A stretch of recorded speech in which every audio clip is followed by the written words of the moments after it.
जय हिंद साथियों। कैसे हैं आप सभी। स्टडी विद शैलेंद्र में आपका स्वागत है। और प्रीवियस वीडियो के अंदर हम जो है वो यहाँ तक डिस्कस कर चुके थे। अब देखिए आगे की हम बात कर रहे हैं। हम विषुवत रेखा को लेकर डिस्कस कर रहे थे। तो हमने बताया था कि विषुवत रेखा जो है वो ग्लोब को क्या दो हिस्सों में बांट देती है। ठीक है, तो यहाँ ज़रा देखिए, ये मान लीजिए ये ग्लोब है। ठीक है, ये बीच में क्या है, ये बीच में जो है वो ज़ीरो लाइन है। ठीक है, 0 डिग्री लाइन। ठीक, इसको हम क्या बोलते हैं, इसको हम बोलते हैं विषुवत विषुवत रेखा। ठीक, यही बोला करते हैं इसको हम। क्लियर। या फिर इसको हम क्या बोलते हैं, भूमध्य रेखा भी बोलते हैं। ये भी आप लिख लेंगे, इसको हम भूमध्य रेखा भी जो है वो बोला करते हैं। ठीक है, तो ये जो आप देख रहे हैं इसमें ऊपर वाला जो पोर्शन है, ये वाला जो पोर्शन है, ये एक और ये दो, जैसे ही बीच में ये वाली लाइन ड्रॉ हुई 0 डिग्री वाली लाइन, वैसे ही आपका जो ग्लोब है वो दो हिस्सों में आपको बटा हुआ दिख रहा है। ठीक है, तो ये जो ऊपर वाला जो हिस्सा है वो हिस्सा जो है वो आपका कहलाएगा उत्तरी गोलार्ध। ठीक, ऊपर वाला हिस्सा उत्तरी गोलार्ध कहलाएगा, जबकि नीचे वाला हिस्सा जो है वो दक्षिणी गोलार्ध जो है कहलाएगा। तो इस हिसाब से आप देखेंगे तो आपका जो गोलार्ध है वो चार हिस्सों में आपको दिखेगा। ये लाइन होती है आपकी देशांतर लाइन, आपको बताया था। तो देशांतर लाइन ने ग्लोब को दो हिस्सों में किस प्रकार से बांटा था, इसको इसने बांटा था पश्चिमी गोलार्ध, पश्चिमी गोलार्ध और पूर्वी गोलार्ध में। ठीक, आपको इसी प्रकार से कुछ बांटा था। ठीक है, तो अब अगर इसको हम कंबाइन करके देखें तो हमारा जो ग्लोब है इसके अकॉर्डिंग दो हिस्सों में बटेगा, पश्चिमी गोलार्ध और पूर्वी गोलार्ध। ठीक, जबकि अगर आप देखें तो यहाँ पर आपका गोलार्ध जो है वो किस में बटेगा, उत्तरी गोलार्ध, जिसे हम नॉर्थ हेमिस्फीयर बोलेंगे। उत्तरी गोलार्ध, जिसे हम नॉर्थ हेमिस्फीयर बोलेंगे, और इसको हम दक्षिणी गोलार्ध या साउथ हेमिस्फीयर बोलेंगे। ठीक, तो इस प्रकार से ये आपको समझ में आ गया। तो इसमें आपको गोलार्ध के डिवीजन में भी आपको अक्षांश रेखा और देशांतर रेखा का फर्क आपको जो है वो समझ में आ रहा होगा। ठीक है, अब देखिए जरा, यहाँ पर एक और चीज आपको बताते हैं।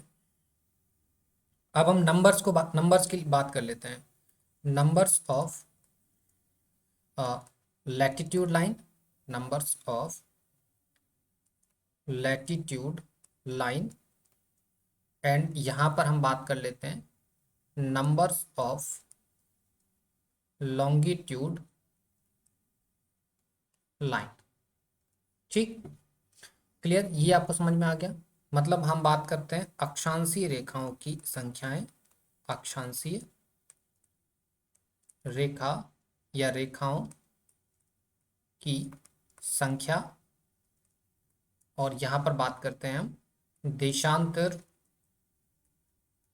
रेखाओं की संख्या। ठीक, ये आपको समझ में आ गया होगा। ठीक है, अक्षांशीय रेखाओं की संख्या बात करें तो अब जरा यहाँ आ जाइए वापस अगेन। अक्षांशीय रेखा क्या होता है कि यहाँ से स्टार्ट होती है 0 डिग्री, ये ऊपर के लिए जाएगा, ये मान लीजिए एक, ऐसी सिमिलर ऊपर तक जाएगा, फिर दो, फिर थोड़ा सा ऊपर जाएगा, ये तीन, ऐसे करके ये जो लाइंस हैं वो ऊपर की तरफ बढ़ते जाएंगी, और यहाँ एक पॉइंट आएगा जिसे हम बोलेंगे 90। ठीक है, तो ऊपर जो टोटल लाइंस होंगी, टोटल नंबर ऑफ लाइंस जो होंगी वो कितनी होंगी, 90 सॉरी, कितनी होंगी, 90। सिमिलर यहाँ भी आएगा, तो यहाँ पर देखेंगे तो 1 डिग्री, फिर नीचे आएगा तो 2 डिग्री, फिर नीचे आएगा तो 3 डिग्री, एंड सिमिलर यहाँ तक आते आते ये पॉइंट जो आएगा वो 90 पे आ जाएगा। मतलब जो लाइन है वो धीरे धीरे करके एक डॉट में कन्वर्ट हो जाएगी, यहाँ पे क्या आ जाएगा, 90। सो यहाँ पर नंबर ऑफ लाइंस कितने, यहाँ पर नंबर ऑफ लाइंस 90 है, वो एक आपको बीचों बीच दिख रही है। तो यहाँ पर देखिए 90 लाइंस जो है वो नॉर्थ हेमिस्फीयर में है, 90 लाइंस जो है वो आपकी साउथ हेमिस्फीयर में है, और एक लाइन जो है वो आपकी कौन सी है, इक्वेटर। कौन सी है, इक्वेटर। तो टोटल कितनी होगी, 181। तो आपसे पूछा जाए अक्षांशीय रेखाओं की संख्या कितनी है, 181। ठीक, एक क्लियर हो गया। अब सेकेंड पॉइंट यहाँ ध्यान से देखिएगा, कभी भी जब ऐसे नंबर्स लिखते हैं कि 0 डिग्री से हम ऊपर की तरफ जाते हैं तो 1 डिग्री, 2 डिग्री, 3 डिग्री, ऐसे डॉट डॉट डॉट 90 तक जाएंगे। सिमिलर यहाँ भी हम 90 तक आएंगे, लेकिन लिखने का तरीका बदल जाएगा। कैसे?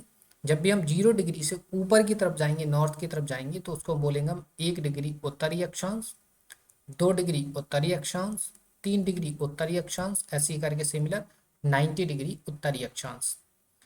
सिमिलर जब नीचे की तरफ आएंगे तो 1 डिग्री दक्षिणी अक्षांश, 2 डिग्री दक्षिणी अक्षांश, 3 डिग्री दक्षिणी अक्षांश और 90 डिग्री दक्षिणी अक्षांश।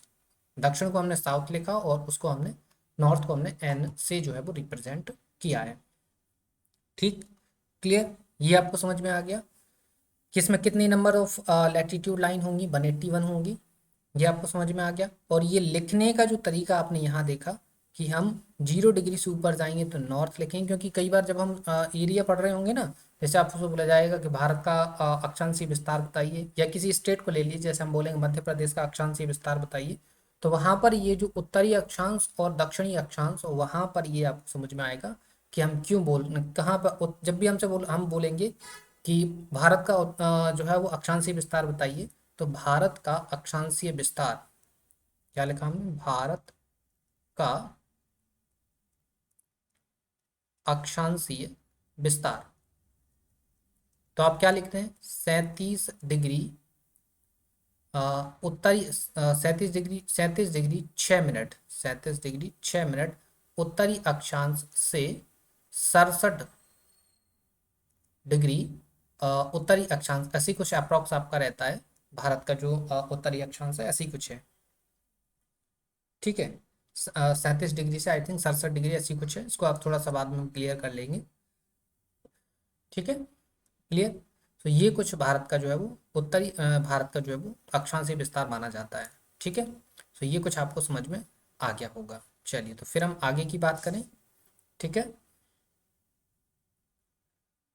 ये 1 मिनट यहाँ पे क्या हो गया, ये थोड़ा सा इरेज कर देते हैं, है ना, और एक बार और लिख देते हैं। इसको हमने क्या बोला था, इसको हमने बोला था दक्षिणी अक्षांश।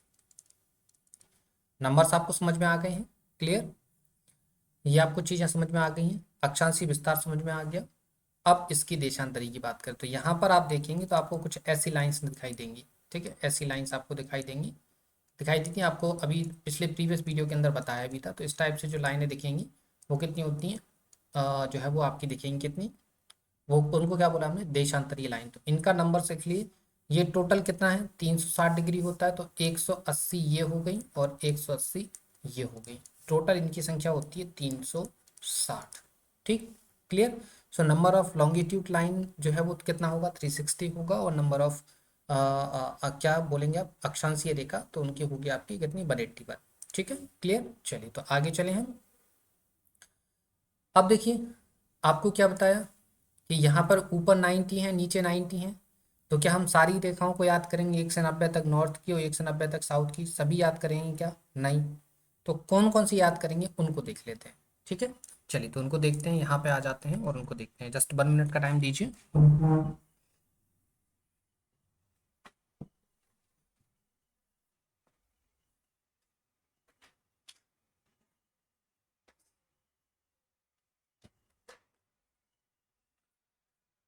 अब देखिए जरा, क्या सबको याद करेंगे हम, बिल्कुल नहीं, सबको याद नहीं करना है, कुछ याद करना है, तो उनको देख लीजिए आप।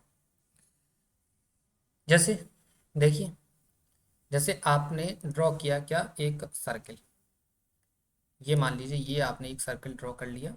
ठीक है, इसमें कुछ लाइंस रहेंगी, ये मान लीजिए ये आपकी 0 डिग्री लाइन हो गई। ठीक, इसके ऊपर एक ये लाइन हो गई, इसके ऊपर एक ये लाइन हो गई। ठीक, सिमिलर नीचे आ जाइए तो एक ये लाइन हो गई और एक ये वाली लाइन हो गई। ठीक है, चलिए, ये हमारी 0 डिग्री हो गई, जिसको हम बोलते हैं इक्वेटर, या हम बोलते हैं भूमध्य रेखा, या हम बोलते हैं विषुवत रेखा। ठीक, 0 डिग्री हो गया, 0 डिग्री से ऊपर की 23.5 डिग्री वाली रेखा को, इस वाली रेखा को हम बोलते हैं cancer line, tropic of cancer line ऐसा कुछ बोलते हैं इसको। ठीक है, मतलब हिंदी में बोलते हैं इसको कर्क रेखा।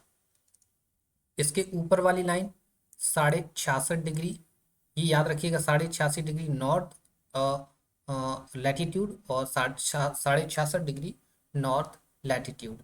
ठीक है, इस वाली लाइन को हम क्या बोलते हैं, इस वाली लाइन को हम बोलते हैं आर्कटिक, आर्कटिक रेखा। ठीक, या हम बोल सकते हैं इसको उत्तरी ध्रुव व्रत। क्या बोल सकते हैं इसको, उत्तरी ध्रुव व्रत। ठीक, सो दोनों नाम जो है वो आपको मिल सकते हैं। सिमिलर यहाँ पर आप आएंगे तो ये वाली लाइन जो होगी वो 23.5 डिग्री दक्षिणी अक्षांश होगी, साउथ लैटिट्यूड इसको हम बोल देंगे। तो इसको हम बोलेंगे मकर रेखा, मकर रेखा। It means tropic of Capricorn line इसको बोलते हैं, ऐसा कुछ बोलते हैं इसको। ठीक है, ये 66.5 डिग्री साउथ में जाएंगे तो यहाँ पर इस वाली लाइन को हम बोलते हैं क्या, अंटार्कटिक, अंटार्कटिक रेखा, या फिर आप बोलेंगे इसको दक्षिणी ध्रुव व्रत, दक्षिणी ध्रुव व्रत। ठीक, ऐसा कुछ इसको बोलते हैं। तो ये सारी चीजें आपको याद रखना है। क्लियर, ये आपको समझ में आ गया इतना। इसके अलावा एक और चीज आप इसमें देखेंगे, इसको हम कॉपी कर लेते हैं, एक बार कॉपी नहीं करते हैं, कॉपी ही कर लेते हैं। ठीक है, ये कर लिया हमने इसको कॉपी,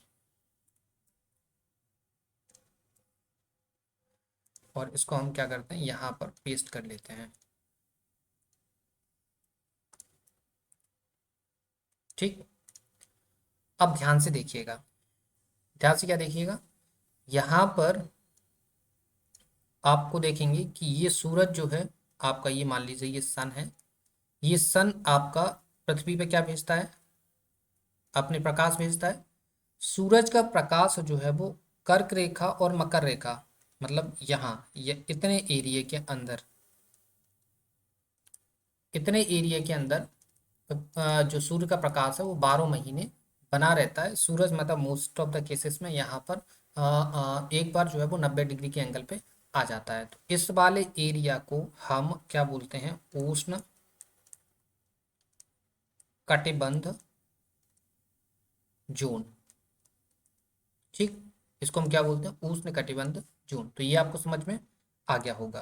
क्लियर, तो मतलब उष्ण कटिबंध जोन जो है वो कौन सा जोन कहलाएगा, जो कि कर्क रेखा से लेकर मकर रेखा तक के जो क्षेत्र है, मतलब 23.5 डिग्री नॉर्थ से लेकर 23.5 डिग्री नॉर्थ से लेकर 23.5 डिग्री साउथ तक का जो क्षेत्र है वो क्या कहलाएगा, आपका उष्ण कटिबंध जोन जो है वो कहलाएगा। ठीक, क्लियर, ये आपको समझ में आ गया। कर्क रेखा तथा मकर रेखा के बाद किसी भी अक्षांश पर दोपहर का सूर्य कभी भी सिर के ऊपर नहीं आपको दिखेगा, और इसी वजह से जैसे ही आप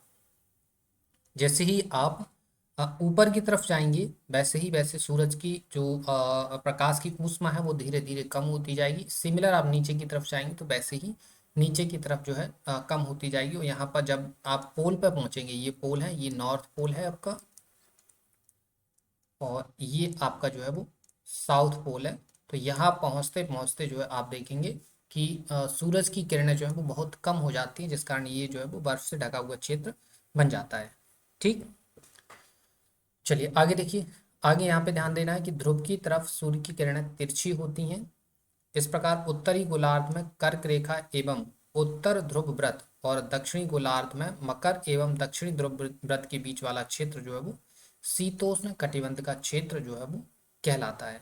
ठीक, इसको यहाँ पे समझ लीजिए, इसका डायग्राम है शायद हमारे पास, यहाँ कहाँ, ये रहा। देखिए, ये जो एरिया आपको दिख रहा है ना, ये आपका 23.5 डिग्री उत्तरी अक्षांश है, ये 23.5 डिग्री दक्षिणी अक्षांश है। इस वाली रेखा को हम बोलते हैं कर्क रेखा, ये आपको मालूम है। इस वाली रेखा को हम बोलते हैं मकर रेखा। तो इन दोनों के बीच का जो क्षेत्र है वो क्या है, उष्ण कटिबंध क्षेत्र है। ठीक, सिमिलर आप देखिए, 23.5 डिग्री उत्तरी और 66.5 डिग्री उत्तरी अक्षांश के बीच का जो क्षेत्र है वो क्या है आपका, उत्तरी शीतोष्ण कटिबंध है। ठीक, क्लियर, ये आपको समझ में आ गया। ऐसे यहाँ पे देखिए 23.5 डिग्री उत्तरी दक्षिणी से 66.5 डिग्री दक्षिणी अक्षांश के बीच का जो क्षेत्र, उसे क्या बोला है, दक्षिणी शीतोष्ण कटिबंध जो है वो बोला गया है। ठीक, क्लियर। सो ये चीजें आपको याद रखना, ये प्रश्न में अक्सर पूछी जाती है क्वेश्चन में, कि 23.5 डिग्री दक्षिणी अक्षांश और 23.5 डिग्री सॉरी 66.5 डिग्री दक्षिणी अक्षांश के बीच के क्षेत्र को क्या कहा जाता है। ऑप्शंस में 4 ऑप्शंस मिलेंगे आपको, तो आपका राइट आंसर क्या हो जाता है, दक्षिणी शीतोष्ण कटिबंध। क्लियर। ये देखो, थोड़ा सा बिल्कुल बेसिक से चलना है, हो सकता है मे भी आपको थोड़ा सा टफ लग रहा हो चीज़ें, लेकिन इनको आप याद करेंगे यकीनन आपको याद हो जाएंगे, कि ऐसा कोई परेशानी वाली चीज़ नहीं है। ठीक, क्लियर। चलें आगे डिस्कस करें। देखिए यहाँ पर दोबारा से आपको बता देते हैं। देखिए इस वाले डायग्राम में हम चीज़ों को समझ लेते हैं। ये सारी चीज़ें पहले मिटा देते हैं हम।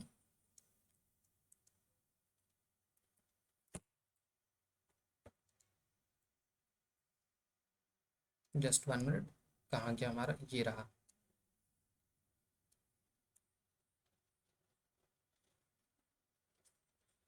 बाकी देखिए, अब बार बार आप कर्क रेखा मकर रेखा लिखने की जरूरत है नहीं, समझ में आ रहा है आपको सब कुछ। ठीक है, अब देखिए जरा ध्यान से।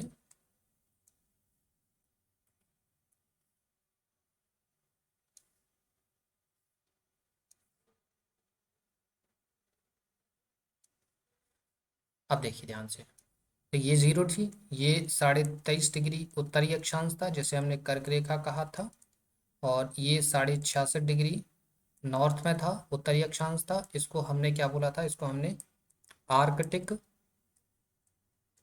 रेखा बोला था, या उत्तरी ध्रुव व्रत बोला था, और ये आपका क्या था, पोल था, नॉर्थ पोल। ठीक है। सिमिलर नीचे की तरफ जब हम आए तो यहाँ पर हमने 23.5 डिग्री दक्षिणी अक्षांश देखा, इसको हमने बोला था मकर रेखा, मकर रेखा। और इस वाली लाइन को हमने बोला था ये कौन सी है, 66.5 डिग्री साउथ वाली अंटार्कटिक रेखा। ठीक, ये कुछ बोला था हमने। अब देखिए ये वाला जो एरिया था, इस एरिया को हमने नाम दिया था उष्ण कटिबंध क्षेत्र। ठीक, मतलब आपसे बोला जाए कि 23.5 डिग्री, पहला पॉइंट 23.5 डिग्री नॉर्थ से लेकर 23.5 डिग्री साउथ, इट मीन्स हम बोल सकते हैं कर्क रेखा से मकर रेखा के बीच का जो क्षेत्र है उसको क्या बोलते हैं, उसको बोलते हैं उष्ण कटिबंध क्षेत्र, ऐसे कुछ बोलते हैं। ठीक, आगे देखिए जरा। अब नेक्स्ट देखिए आगे क्या है, ये वाला एरिया है,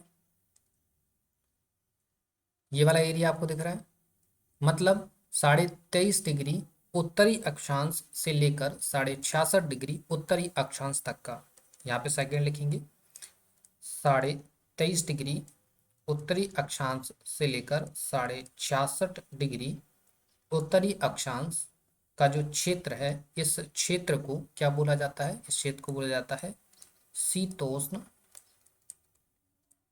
कटिबंध। इट मीन्स हम यहाँ पर बोल सकते हैं कर्क रेखा से लेकर कौन सा, आर्कटिक रेखा के बीच का जो क्षेत्र है वो क्या है, आपका शीतोष्ण कटिबंध है। लेकिन कौन सा शीतोष्ण कटिबंध है, ये उत्तरी शीतोष्ण कटिबंध है, ये आप बात याद रखेंगे। सिमिलर अगर हम थोड़ा सा नीचे आए, ये कंडीशन यहाँ भी देखें तो ये वाला क्षेत्र मतलब 23.5 डिग्री, मतलब मकर रेखा से लेकर अंटार्कटिक क्षेत्र का व्रत अंटार्कटिक रेखा के बीच का क्षेत्र क्या कहलाएगा, तो देखिए 23.5 डिग्री साउथ से लेकर 66.5 डिग्री दक्षिणी अक्षांश, या हम बोल सकते हैं इसको मकर रेखा से लेकर अंटार्कटिक अंटार्कटिक रेखा के बीच का जो क्षेत्र है वो क्या कहलाएगा, वो कहलाएगा आपका दक्षिणी शीतोष्ण कटिबंध। ठीक, इनको अपनी नोटबुक के अंदर आप लिख लीजिएगा, ये प्रश्न एग्जाम के अंदर पूछा जाता है। ठीक, चले फिर नेक्स्ट आगे देखें, आगे आ जाइए। आगे देखें अगर हम बात साथियों, तो अब हम बात कर लेते हैं देशांतर रेखाएं एक्चुअल में है क्या।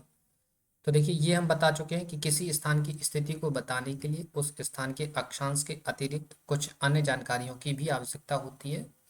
आप देख सकते हैं कि प्रशांत महासागर में स्थित टोंगा द्वीप और हिंद महासागर में स्थित मॉरिशस द्वीप जो है वो एक ही अक्षांश जो कि 20 डिग्री दक्षिणी अक्षांश पर आपको दिखेगा। ठीक, तो ये ऐसी कुछ चीज़ें होती हैं। लेकिन देशांतर रेखाएं हम आपको बता चुके हैं। ये जो लाइन दिख रही हैं आपको, ये ऐसी ऐसी लाइनें जो दिख रही हैं, ये वाली जो लाइनें हैं वो कौन सी हैं, वो आपकी ये जो लाइनें हैं वो आपकी देशांतर रेखाएं हैं। ठीक, कौन सी लाइन है, ये देशांतर लाइन है।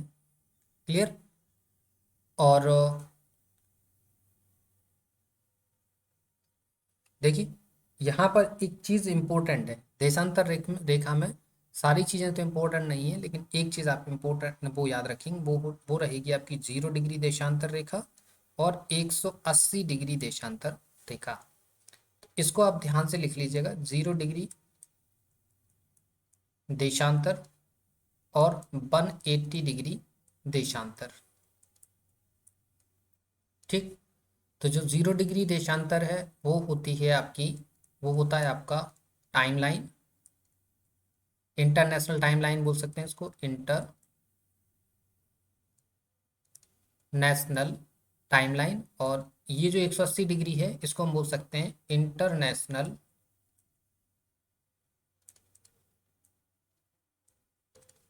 Date line.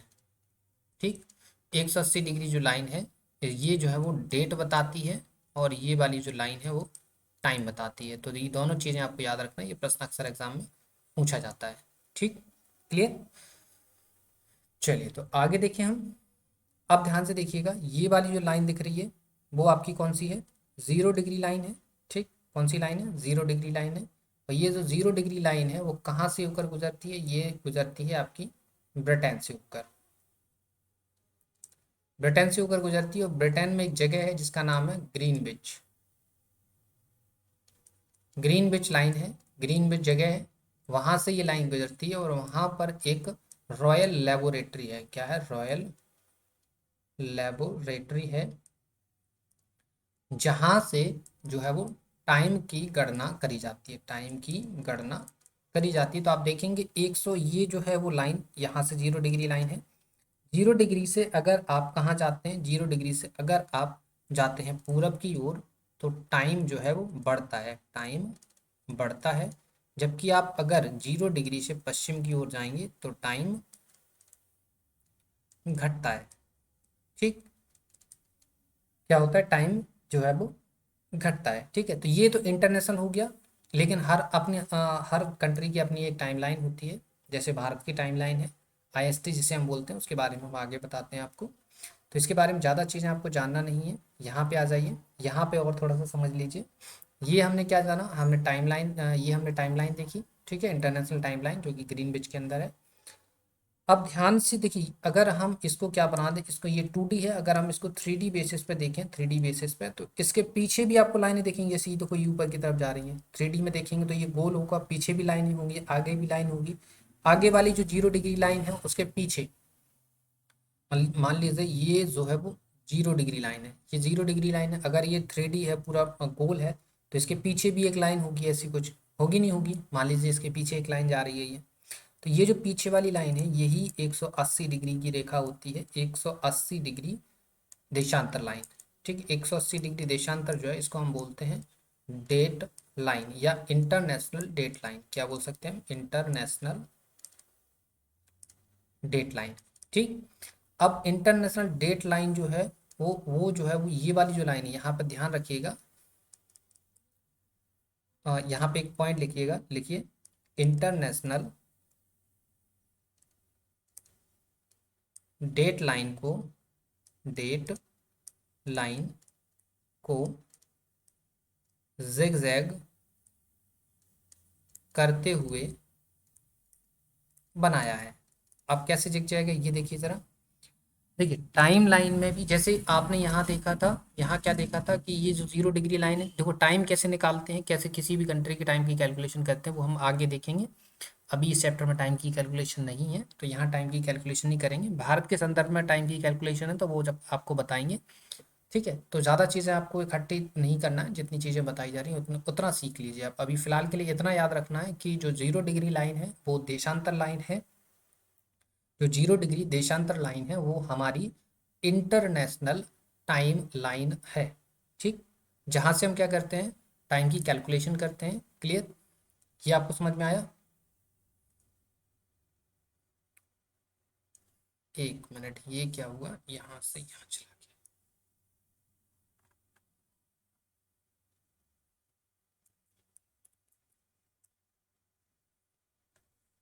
चलो छोड़ो उसको,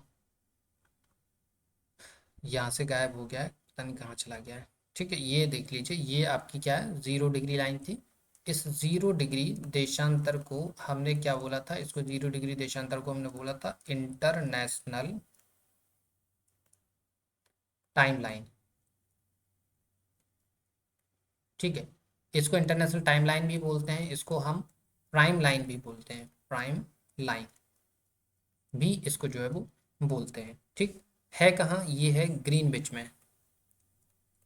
ग्रीनविच में कहाँ पड़ता है, ये ब्रिटेन के अंदर है, ये आप याद रखेंगे। ब्रिटेन में टाइम की कैलकुलेशन कहाँ से होती है, रॉयल लेबोरेटरी से। ठीक है, रॉयल लेबोरेटरी में इसकी जो है वो टाइम की कैलकुलेशन होती है। और क्या बताया था, यहाँ पे बताया था कि 0 डिग्री देशांतर के अगर आप जाते हैं पश्चिम में तो क्या होता है, टाइम घटता है। और अगर आप 0 डिग्री देशांतर के पूर्व में अगर आप जाते हैं तो यहाँ पर क्या होता है, यहाँ पर टाइम जो है वो बढ़ता है। ठीक, क्लियर, ये इतने से पॉइंट आपको याद रखना है। इनको फटाफट आप अपनी नोटबुक में लिख लीजिए, फिर हम टाइम के बारे में बात करते हैं। तो टाइम के बारे में भी सिमिलर, सॉरी, डेट के बारे में भी सिमिलर कॉन्सेप्ट है। क्या है, क्या यहाँ पर आपको ये पॉइंट बताया आपको कि इंटरनेशनल डेट लाइन जो है वो जिगजैग करती हुई बनाई गई है। देखिए, जिगजैग करती हुई क्यों बनाई गई है, वो इसलिए क्योंकि सिमिलर इसमें भी यही कॉन्सेप्ट है। ये मान लीजिए डेट लाइन है, ठीक है, समझने के लिए ये मान लीजिए डेट लाइन है। ठीक है, इस डेट लाइन के अगर आप कहाँ जाते हैं, पूर्व में जाते हैं, और आप पश्चिम में जाते हैं, तो पूर्व में जाएंगे तो डेट बढ़ेगी, जैसे टाइम बढ़ता है तो डेट भी बढ़ेगी, और पश्चिम में जाएंगे तो डेट जो है वो घटेगी। ठीक, तो अगर हम इस डेट लाइन को किसी कंट्री से होकर गुजार देते तो एक ही कंट्री में दो बार अलग अलग डेट दिखती। ठीक है, तो इस वजह से इस इंटरनेशनल डेट लाइन को जिग करते हुए ताकि बनाया गया है, ताकि ताकि ये जो लाइन है उसे पानी में रहे, जिसको पूरी तरह पानी में होकर गुजारा गया है। तो इस वजह से इस लाइन को क्या बोलते हैं हम, अंतर्राष्ट्रीय तिथि रेखा। अंतर्राष्ट्रीय तिथि रेखा में जिगजैग क्यों बनाया गया, ताकि उसको पानी से होकर गुजारा जा सके, ताकि एक ही कंट्री में दो टाइम ना हो, सॉरी दो डेट है ना हो। कैसे दो डेट है, मान लीजिए ये आपका भारत है, ये रहा भारत। ठीक है, अब देखिए भारत के मान लीजिए यहाँ से होकर, भारत के यहाँ से होकर अगर इंटरनेशनल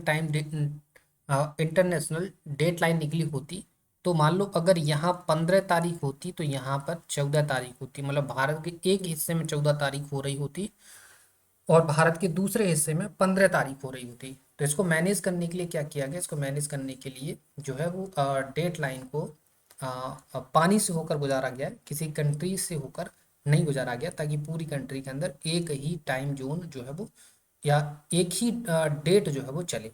ठीक है, क्लियर, चलिए आगे चले हम। अब हम बात कर लेते हैं टाइम की कैलकुलेशन की, कि टाइम का कैलकुलेशन कैसे करते हैं। देखिए, टाइम का कैलकुलेशन करने के लिए आपको क्या चाहिए है, आपको चाहिए है अ, अ, अक्षांशीय विस्तार। क्या चाहिए आपको, अक्षांशीय विस्तार चाहिए।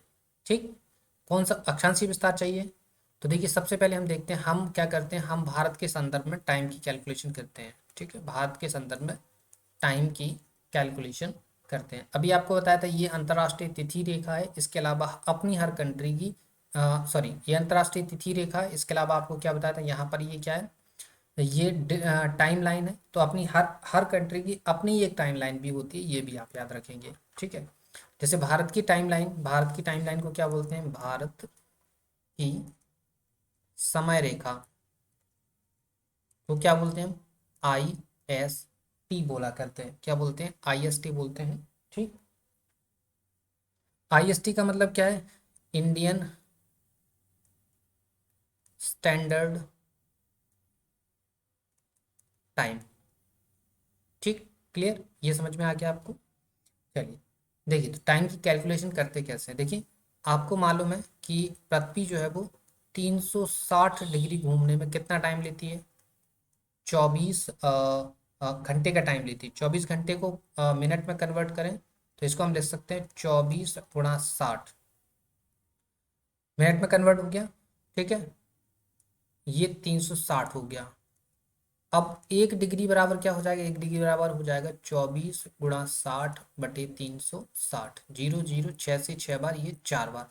मतलब पृथ्वी 1 डिग्री घूमने में कितना टाइम लेती है? 4 मिनट का टाइम लेती है। ठीक, सो भारत का अक्षांशीय विस्तार आप देखें तो भारत का अक्षांशीय विस्तार कितना है? 68 डिग्री पूर्वी देशांतर से लेकर 97 डिग्री पूर्वी देशांतर तक जो है वो भारत का क्या है? विस्तार है। क्या है? भारत का देशांतरीय विस्तार है। तो देखो, भारत का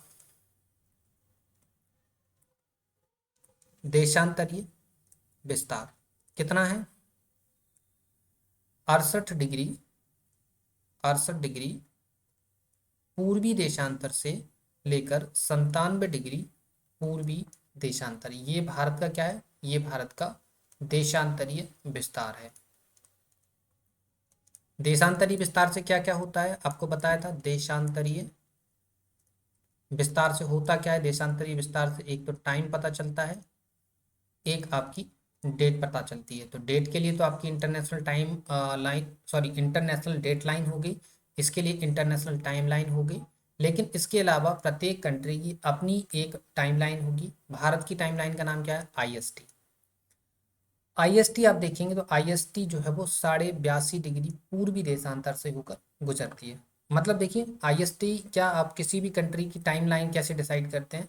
जो इसका देशांतरीय विस्तार है, ये इसका देशांतरीय विस्तार है, तो इसके देशांतरीय विस्तार के बीच में कौन सी लाइन आएगी? तो अब जरा देखिए, 68 डिग्री पूर्वी देशांतर से लेकर 97 डिग्री पूर्वी देशांतर तक कि अगर हम बीच की लाइन निकालें तो कैसे निकालेंगे? 8 7 15 और 9 6 15 और 1 16, आदि कर दीजिए तो कितना हो जाएगा? 82.5 डिग्री। तो ये 82.5 डिग्री पूर्वी देशांतर जो जो कि ऐसे आया है, और इसको हमने क्या बोला है? इसको हमने बोला है IST। इस बेस पे मतलब हम देखें तो हम जो ग्रीनविच में, जो ब्रिटेन के अंदर 0 डिग्री की लाइन है, मतलब यहाँ से अगर आप देखें, यहाँ से इस 0 डिग्री से भारत किस ओर है? पूरब की ओर है। मतलब भारत का टाइम क्या होगा? ब्रिटेन के टाइम से क्या होगा? हमेशा आगे होगा, क्योंकि पूरब की तरफ बढ़ेंगे तो हम क्या हो जाएंगे? टाइम बढ़ेगा। मान लीजिए यहाँ ये 60 डिग्री है, यहाँ पे भारत है। ठीक, यहाँ पे मान लीजिए भारत है।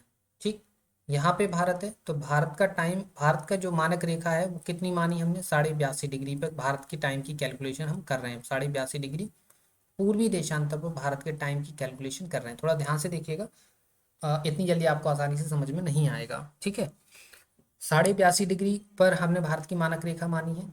हमने यहाँ पे क्या प्रूफ किया कि 1 डिग्री बराबर कितना है? 4 मिनट। तो 82.5 डिग्री बराबर कितना टाइम होगा? 82.5 डिग्री। 82.5 डिग्री का मतलब पहले 82 डिग्री निकालते हैं, तो 1 डिग्री बराबर 4 मिनट, तो 82 डिग्री बराबर 82 × 4, तो 4 दूनी 8 और 4 8 32। इसके अलावा आधा डिग्री के लिए 1 मिनट के लिए 4 मिनट, तो आधा डिग्री के लिए 2 मिनट। कितना हो गया? 330 मिनट। 330 मिनट का मतलब क्या होता है? 5.5 घंटे होता है। इसका मतलब ऐसी कुछ होता है। मतलब भारत का जो टाइम है वो क्या होगा? या तो 5.5 घंटे आगे होगा या 5.5 घंटे पीछे होगा। अब ये कैसे डिसाइड होगा कि भारत का टाइम आगे होगा या पीछे होगा? तो देखो, हमने क्या बताया था कि अगर हम पूरब की तरफ जाएंगे तो टाइम बढ़ेगा, और पश्चिम की तरफ जाएंगे तो टाइम घटेगा। और हमें पता है कि भारत का जो अक्षांशीय विस्तार है, सॉरी देशांतरीय विस्तार है, वो कितना है? 68 डिग्री पूर्वी से लेकर 97 डिग्री पूर्वी तक। IST लाइन कितनी है? 82.5 डिग्री। तो 82.5 डिग्री कौन सी है? पूर्वी। तो पूरब की ओर जाएंगे तो क्या होगा? टाइम बढ़ेगा। मतलब भारत का टाइम ब्रिटेन के टाइम से कितना आगे होगा? 5.5 घंटे जो है वो हमेशा आगे होगा।